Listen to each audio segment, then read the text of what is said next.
Marami sa mga lider na mangingisda ang may magandang hangarin na mas mapabuti ang kalagayan ng industriya ng pangisdaan.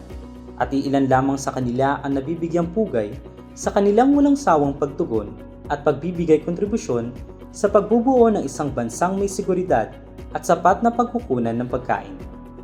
Tuwing buwan ng Mayo, ipinagdiriwang ng Bureau of Fisheries and Aquatic Resources o BIFAR ang buwan ng mga magsasaka at mangingisda sa bisa ng Proclamation No. 33 Series of 1999. Taon-taon, ang mga kinatawang mangingisda mula sa iba't ibang lalawigan, katuwang ang BIFAR, ay naghahalal ng isang ordinaryong mangingisda.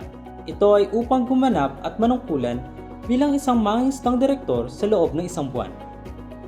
Ang programang ito ng BIFAR na nagsimula pa noong taong 1989 ay naglalayong mabigyang halaga at pagkilala ang ating mga mangingisda bilang katuwang ng pamahalaan sa pagpapatupad ng mga programang nagsusulong upang maiahon ang kalagayan ng pang-ekonomiya ng ating mga kababayan mula sa sektor ng pangisdaan. Alinsunod sa Department of Agriculture Special Order No. 88 Series of 2005, ang programang Mangingisdang Direktor ay muling isasagawa ngayong taon sa kabila ng mga balakid at suliraning dulot ng pandaigdigang pandemya ng COVID-19. Si Ginoong Rolando S. Palustre, o mas kilala bilang Kaolan, ay naninirahan sa Barangay San Rafael 3, Noveleta, Cavite. Siya ay kasalukuyan at aktibong kasapi ng pinag-isang samahan ng mangingisda sa Cavite at pinagkaisang mangingisda ng Cavite. Siya ang nahalal bilang gumanap na mangingisdang direktor para sa taong ito. Ako po si Mark Anthony Alfaro, Municipal Agriculturist ng Bayan ng Noveleta sa lalawigan ng Cavite at isang kabalikat ng ating pong MFARMC Chairman at kasalukuyang FRD na si Ginoong Rolando Palustre. Si Kuya Olan po, si Kaolan po ay nagsimula bilang aktibong mangingisda dito po sa bayan ng Noveleta. Nang siya ay aking makilala, siya po ay Vice Chairman ng MFARMC at aktibong official ng Samahang Mandaragat, Samahang Mag-aasin na kung tawagin po natin ay NASLA or Noveleta Australia Saltmakers Livelihood Association. At siya rin po ay isang aktibong miyembro o kasapi ng Noveleta Mangrove Farmers Association. During that time, siya po ay maraming itinataguyod ng mga layunin tulad po ng pagprotekta sa ating pong karagatan at sa mga ecosystems po na may kinalaman sa pangisdaan tulad ng mangrove. Nakilala si Kuya Olan bilang isang aktibong mangingisda sa pagtatanim ng mangrove, kasama po ang BIFAR at ang DENR. Sa katunayan po, mahigit kumulang na nasa 60 hectares ng mangrove species ang kanilang naitanim at naalagaan sa loob po ng mahigit 10 taon. Si Kuya Olan o si Kaolan bilang mangingisda and in particular bilang official po ng ating pong pharmacies ay nakapagtaguyod ng maraming batas pangisdaan dito po sa ating bayan. Sa pamamagitan po ng ating bantay dagat ay marami po siyang mga nasawatan na mga illegal na mga mangingisda.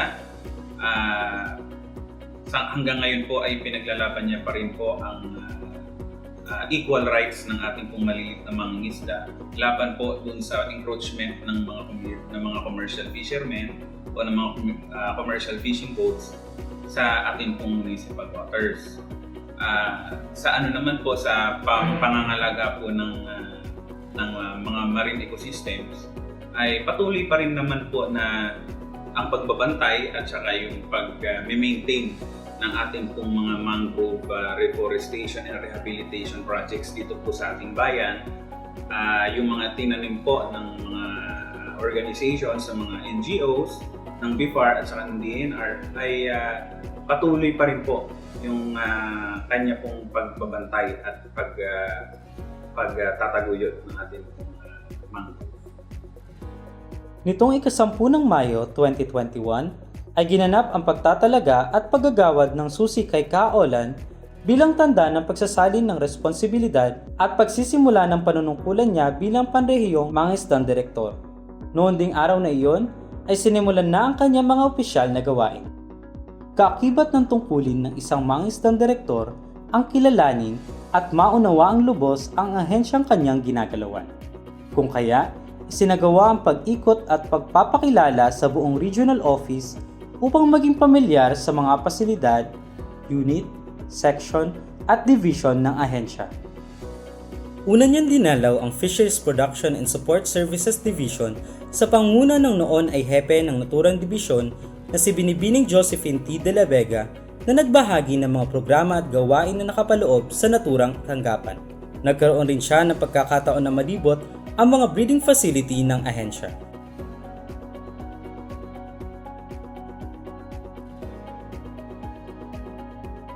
Kasunod niyang binisita ang Fisheries Multipurpose Cooperative na pinamamahalaan ng business manager nito na si Ginoong Vince Cabral na nagbigay ng mga halagang pointers sa pangangalaga at pangangasiwa ng kooperatiba.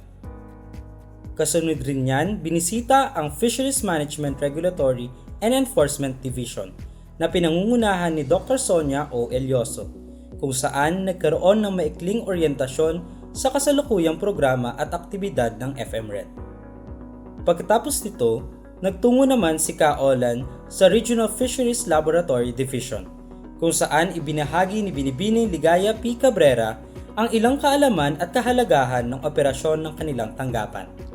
Kasunod nito, si Ka-Olan ay nagtungo naman sa Fisheries Post-Harvest and Marketing Division na pinamumunuan ni Ginoong Marvin Severino P. Nasino. Dito, ibinahagi ni Binibining Marilu B. Mosqueda ang paggamit ng post-harvest facility at kahalagahan nito lalong higit sa kababaihan na nabibilang sa pangisdaan. Sumunod niyang binisita ang Fisheries Inspection and Quarantine Unit. Si Binibining Natividad B. Efondo ang naging tagapagpahayag at nagbahagi ng mga gawain ng unit na ito. At panghuli, pinuntahan niya ang Regional Fisheries Training and Fisherfolk Coordination Division, kung saan inilahad ni Ginoong John Arman H. Engay, tagapamahala ng training unit, ang mga iba't ibang pagsasanay na isinasagawa kaugnay sa mga teknolohiya pangpangisdaan. Noong ika-11 ng Mayo, si Ka-Olan ay nagtungo sa Little Baguio, Real Quezon upang magbigay ng pambungad at pampasiglang pananalita sa ginanap na training on disaster preparedness, climatology for indigenous people. Ang pagsasanay na ito ay sinagawa upang mabigyan ng paunang kaalaman at paghahanda ang mga kapatid nating katutubo sa gitna ng sakuna at anumang uri ng kalamidad. Noong ika-12 ng Mayo, si Ka-Olan ay nagtungo sa Sub-PFO Real Quezon kung saan inilahad ang pang-araw-araw na gawain ng istasyon at mga usapin sa pag-i-issue ng local transport permit. Nagkaroon din ng pagkakataon si Ka-Olan na bisitahin ang gawaan ng fiberglass boat sa naturang bayan na siyang pinamamahagi sa mga nasalanta ng Bagyong Ambo. Sa pagbisita ni Ka-Olan sa Batangas Inland Fisheries Technology Outreach Station sa pamumuno ni Binibining Ninita S. Kawit noong ika-17 ng Mayo, dito ay nakita niya ang iba't ibang uri ng palamuting isda kung saan ito pinaiitlog at pinararami. Binisita rin niya ang operasyon ng matagumpay na backyard ornamental operators na sila Rina Mabuyo, Rodel Mabuyo at Hilario Terrible sa mga kalapit na lugar. Nagkaroon din ng pagkakataon si Ka-Olan na lumahok at makaisa sa ginanap na National Food Security Summit noong ika-18 ng Mayo, kung saan tinalakay ang mga issue at mga hamon na nakaapekto sa sektor ng pangisdaan at agrikultura.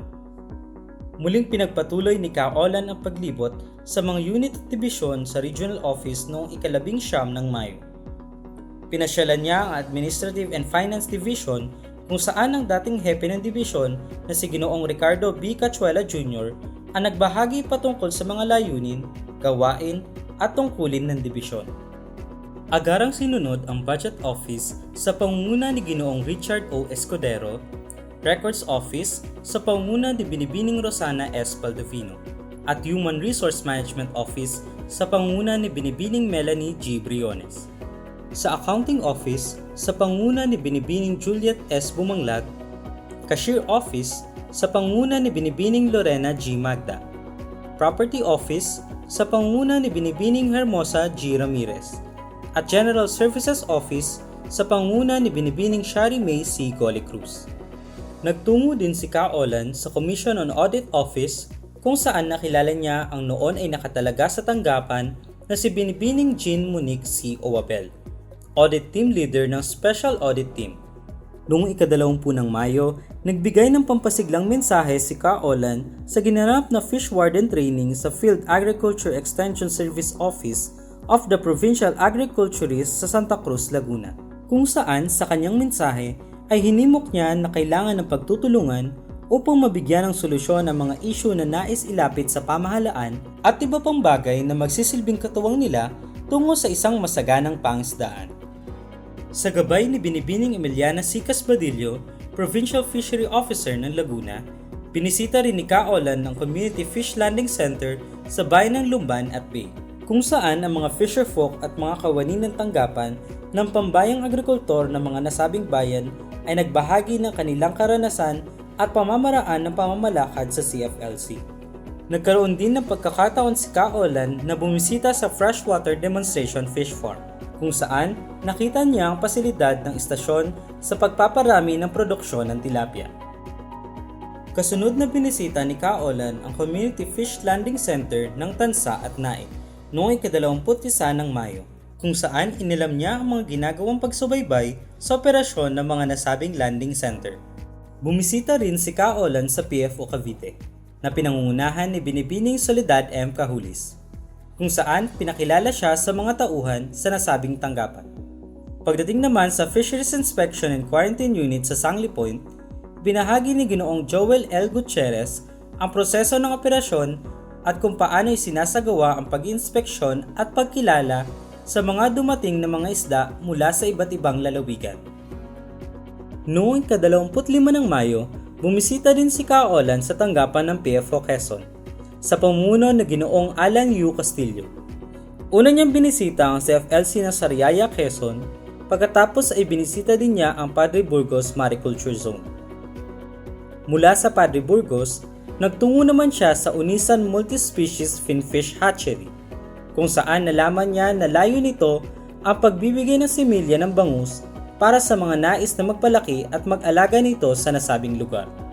Sa huling araw ng kanyang panunukulan bilang mangisdang direktor, isang pagpupulong ang dinaluhan ni Ka Olan sa lalawigan ng Rizal noong ika-26 ng Mayo na ginanap sa Angono, Rizal.